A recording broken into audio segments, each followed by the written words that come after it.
I think 3 days on the clamps is long enough. Oh, life gets distracting sometimes.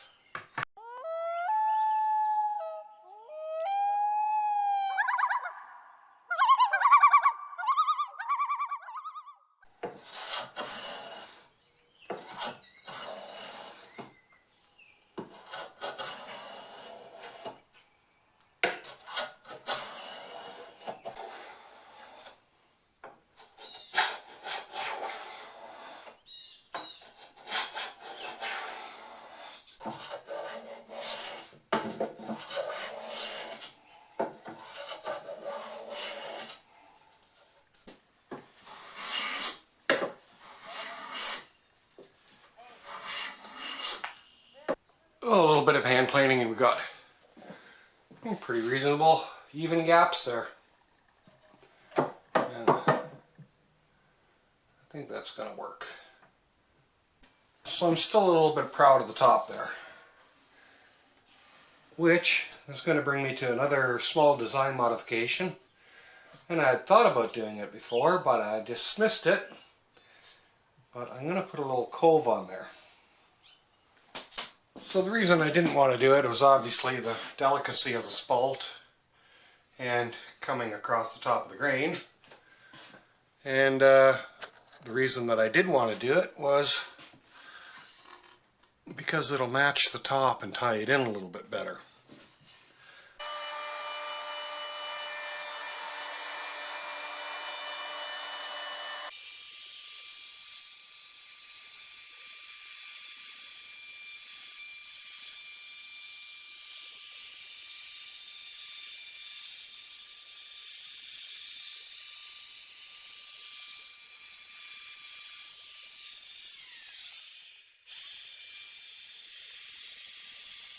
So with a heavy pass and a later cleanup pass,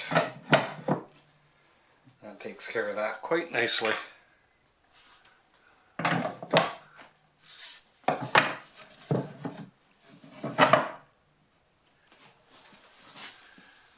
And there's a better view of it there.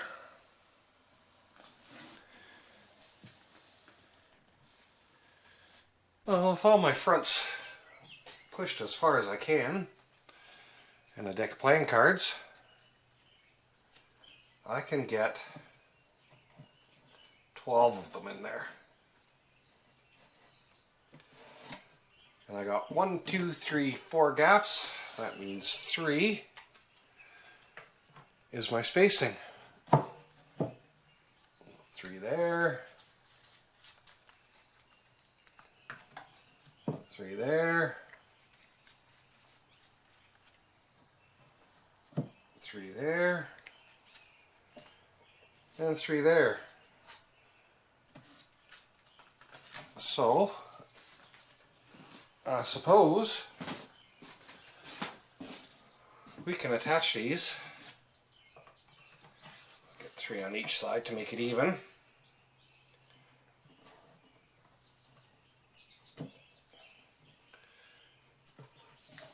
And how many on each side?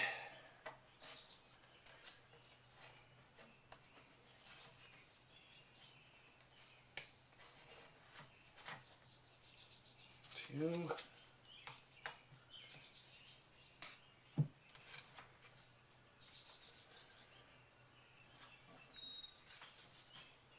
And 3 goes on each side.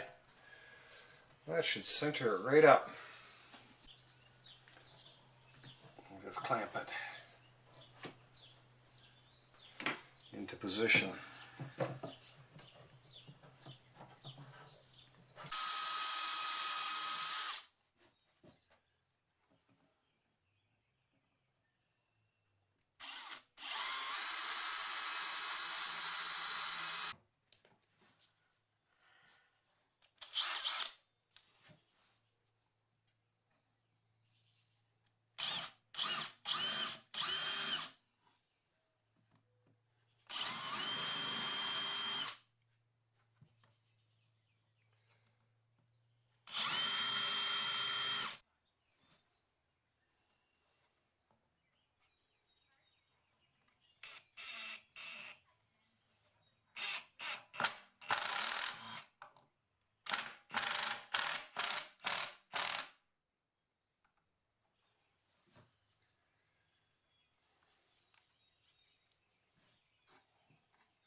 So you remember our nice little pieces that we've dovetailed in here?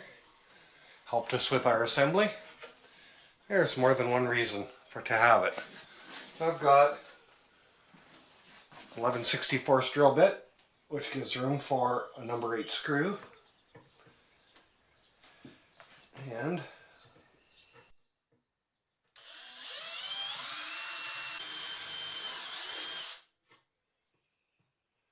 too close together here.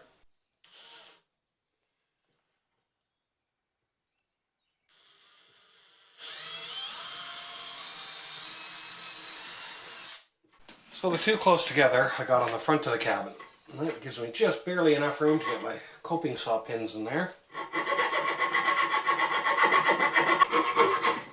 There we go.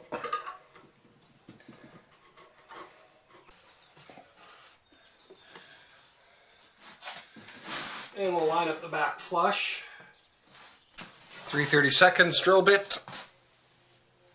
And we'll get a pilot hole drilled there for a screw.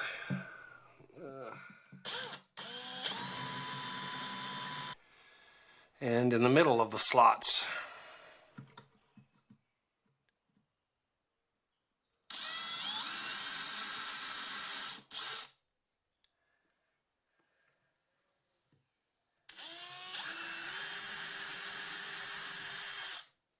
So I've taken a washer and put it on the head of the screw.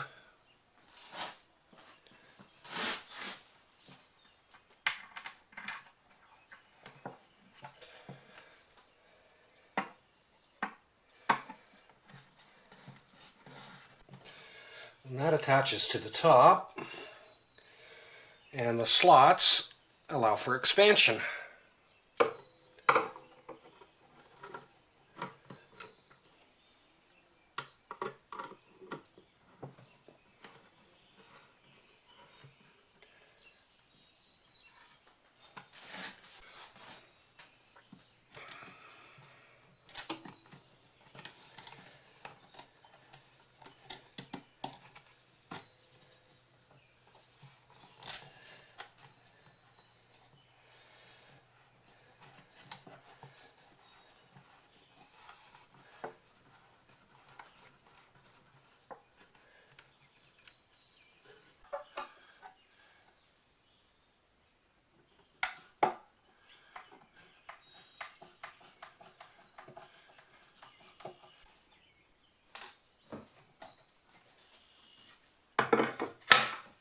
I've got 1/4 inch hardware cloth, and it seems to be just about the right size, so that's what I'm going to use because that's what I have.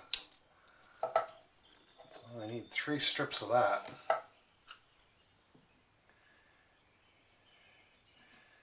And around 5.5 inches.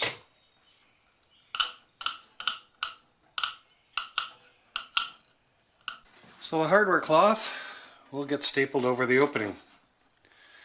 But before I do that, I think it's going to be prudent to do my sanding and finishing.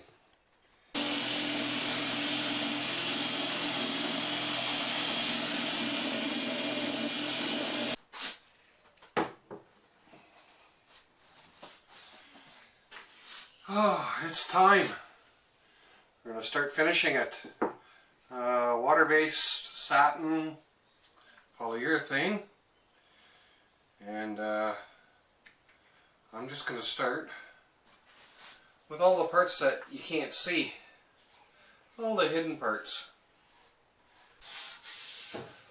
Well, got 2 coats on the inside and the outsides of the drawers and the backs of the fronts.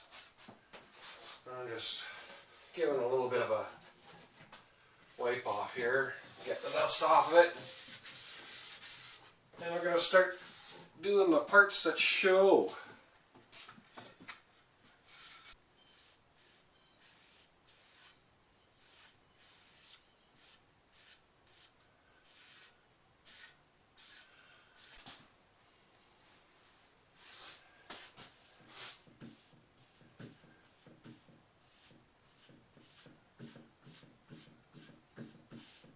I've got my second coat on, And it's been a few days because it got chilly. And I put it on with a brush. That's because I thought the wipe on was going a little slow.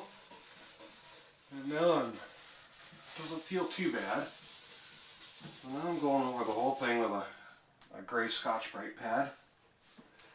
And we'll put the third coat on. And I'll probably use the brush for that too. And of course, after I do the Scotch-Brite, I will cloth it off. But it's coming along not too bad. The drawer fronts are a little bit rougher, so I may need a fourth coat on it, but we'll see. We'll just get this done to start with.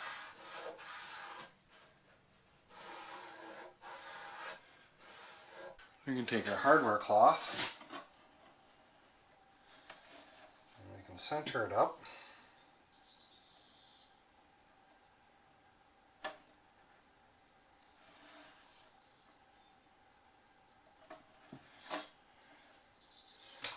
And just tack it in there with a few staples. With this horrible staple gun.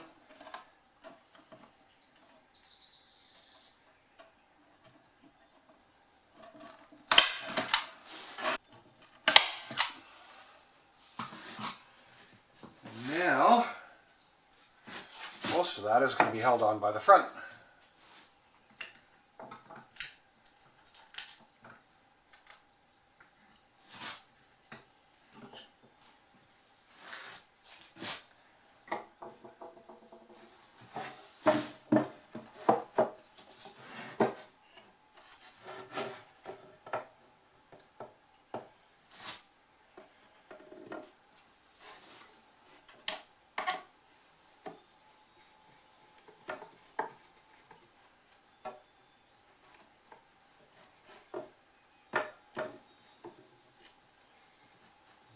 Find the hole. There we go. I didn't like the way the shell ones looked. Design change time.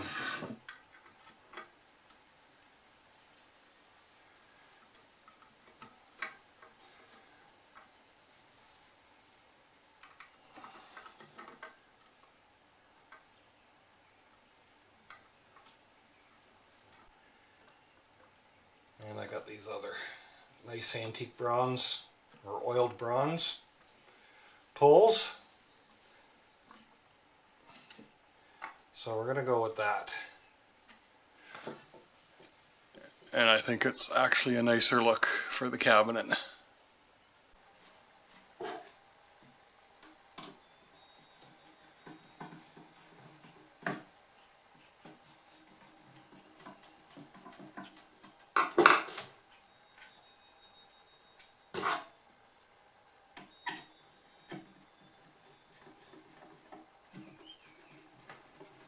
Well, there it is, complete.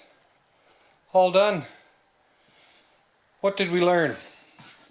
Well, we did some half-lap joinery. We've done inset panels. We've done hand-cut mortise and tenons twice. We've put half-blind dovetails in. We've laminated a top. We've made drawers. And we've worked with some very interesting wood. And we've also learned that I design things that just might make people question my sanity. Thanks for dropping by.